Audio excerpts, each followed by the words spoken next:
Solidarmonde est une entreprise d'importation et de distribution de produits du commerce équitable. Solidarmonde, c'est 21 grandes familles de produits, dont les chocolats, les cafés ou encore les thés et infusions. La centrale d'importation compte 269 références en alimentaire et environ 80 produits. À noter que Solidarmonde a réalisé un chiffre d'affaires de 11 millions d'euros en 2021 et compte actuellement 29 collaborateurs. Et c'est donc une plongée dans l'univers du commerce équitable que je vous propose tout de suite dans Smart & Co avec Alain Auvillers. Bonjour. Bonjour. Vous êtes le président du directoire de Solidarmonde. Et bonjour également à Myriam Ezine, bienvenue. Vous êtes la responsable communication et animation du réseau de la Fédération Artisans du Monde. On vient d'avoir quelques infos, quelques chiffres clés grâce à Amal Laoui.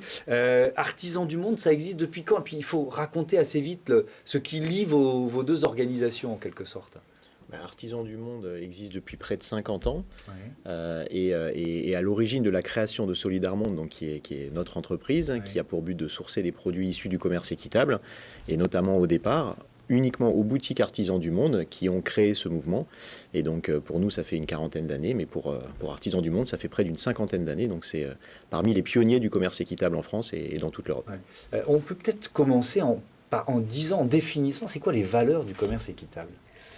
Eh bien, au-delà même des valeurs, aujourd'hui, il y a des critères, vu que Ouais. le commerce équitable est reconnu dans la loi. Et parmi les critères, justement, on va avoir des pratiques commerciales justes. Donc, ça va inclure un prix juste, une transparence, un partenariat aussi sur la durée.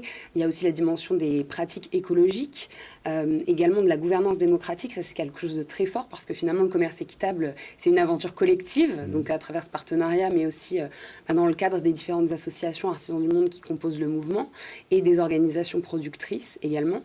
Donc voilà, il y a plein de critères différents et plein de valeurs qui fondent nos actions aujourd'hui. Et pour ce qui est du mouvement Artisans du Monde, au-delà de la vente de produits issus du commerce équitable, on va également avoir l'éducation et la sensibilisation pour accompagner les gens dans leur prise de conscience, leur montrer qu'ils peuvent agir pour changer le monde autour d'eux. Et puis au-delà de ça, le plaidoyer et la mobilisation citoyenne, justement pour faire du commerce équitable la norme et plus seulement un exemple à suivre. Je voulais qu'on commence presque par ça, parce que c'est pas une entreprise comme les autres, du coup, Solidarmonde. Exactement, c'est une entreprise qui est une entreprise, mais qui est également, on va dire, membre d'un mouvement qui l'a fondé et donc qui se doit de respecter l'ensemble des attentes du mouvement, puisque voilà, c'est écrit dans nos statuts, on se doit de respecter l'ensemble de ces valeurs.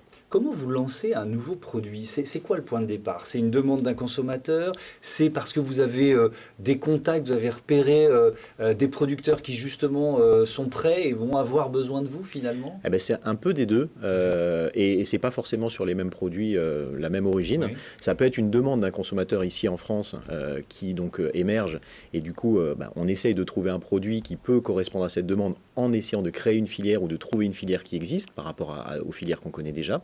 Donc ça peut prendre plusieurs années. Quand on crée une filière, ça peut prendre 2-3 ans en général. Ou ça peut être également le fait, durant un certain nombre de voyages, de voir des producteurs qui ont une certaine capacité de production, une certaine tradition sur les lieux, et des produits qui peuvent du coup intéresser un public français. Et là, essayer de trouver les moyens d'aller générer un intérêt au niveau des consommateurs français. Donc ça va dans les deux sens. Et parfois, c'est vraiment essayer aussi de pousser le consommateur français à aller vers certains produits, puisqu'on veut clairement aider sur certaines zones quand il y a des problèmes, notamment des problèmes écologiques.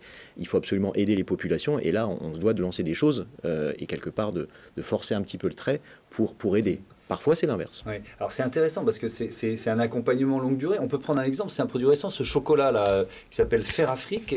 Il est produit où? Comment vous le lancez, en fait? C'est quoi l'histoire de cette plaquette-là? Alors, l'histoire de cette plaquette, elle a plus de 10 ans, pour le coup.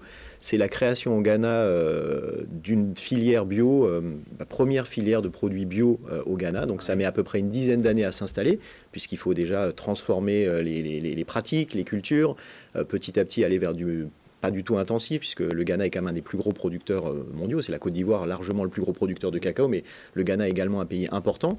Et donc, en avançant vers ça, on arrive à un moment où on peut acheter, on va dire, des fèves de cacao qui sont bio et qui peuvent être équitables et les payer au juste prix. Et puis, on peut aussi se dire qu'on peut aussi le transformer sur place et créer une vraie économie sur place. Et là, pour le coup, non seulement aider l'agriculture, etc., mais aider aussi un ensemble de populations, y compris leur apprendre à fabriquer du chocolat, ce qui n'est pas fait en Afrique, pour qu'ils puissent consommer les produits qui sont issus de leur propre terre. Donc là, c'est l'histoire ensuite de la création d'une usine pendant 2-3 ans, et ensuite le marketing, puisque tout est fait au Ghana, y compris le marketing, la marque, le nom, la déco, etc. Donc là, on a un produit complètement fini, et il y a à peu près 20 fois plus de valeur qui reste au Ghana que si on achetait uniquement les fèves de cacao. Donc c'est pas du simple au double, ça n'a absolument rien à voir. Et donc nous, là-dessus, on essaye d'être moteur avec un autre homologue allemand, on va dire, qui a créé les choses. Et après, on essaye de le commercialiser, de faire passer, on va dire, la bonne parole, et puis le faire goûter parce qu'en fait, il est bon. Oui, on aurait pu commencer par là. En fait, l'histoire, c'est l'histoire d'essayer de faire quelque chose de différent, mais par contre, le critère numéro 1, il faut qu'il soit excellent, et il se trouve que les fèves de cacao issues du Ghana sont très douces, et donc on peut faire vraiment un chocolat qui est extrêmement bon. Et finalement, c'est ça qui nous intéresse aussi en tant que consommateur. Mais bien sûr, j'en connais 2-3 en régie, je ne citerai personne, qui ont hâte de le goûter. Myriam Mézine, est-ce qu'on fait du commerce équitable en France aussi ? Bien oui, absolument. Depuis la loi Hamon de 2014, c'est inscrit dans la loi que le commerce équitable, ça ne se vit pas seulement du sud vers le nord, mais également au niveau local. Le commerce équitable nord-nord est reconnu depuis cette loi. Et donc, ça montre bien que les valeurs du commerce équitable, finalement, elles sont universelles.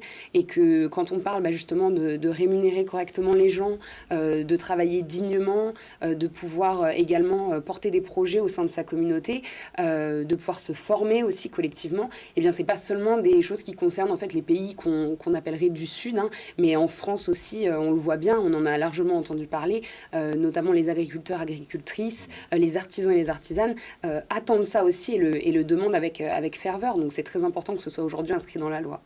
Et d'ailleurs, il y a un bon exemple, c'est une bière que vous lancez, qui est une bière française, c'est ça ? Une bière française issue de produits du commerce équitable, donc de l'orge équitable, du seigle également équitable, issu d'une coopérative bien entendu, puisqu'on travaille qu'avec des coopératives, et ensuite un maltage qui est fait en France par une micro-malterie qui est dans la Drôme, ce qui est très rare, il y a très très peu de mâles qui sont français, et donc ensuite brasser également en Rhône-Alpes pour faire le minimum de kilomètres, donc en gros 300 km entre l'orge et la bouteille, et ensuite on va le distribuer à partir de cet été, et là aussi l'intérêt numéro 1, c'est qu'elle est très bonne. J'en ai juste une au frais, c'est pas plus, mais pour la fin de journée. On fait toujours passer le message et à consommer avec modération. Exactement. Évidemment. Merci beaucoup, merci à tous les deux d'être venus nous présenter Solidarmonde et donc la fédération artisan du monde, le commerce équitable dans ce Smart & Co. Une autre entreprise et ses chiffres clés, c'est tout de suite, et c'est grâce à Amal Laoui.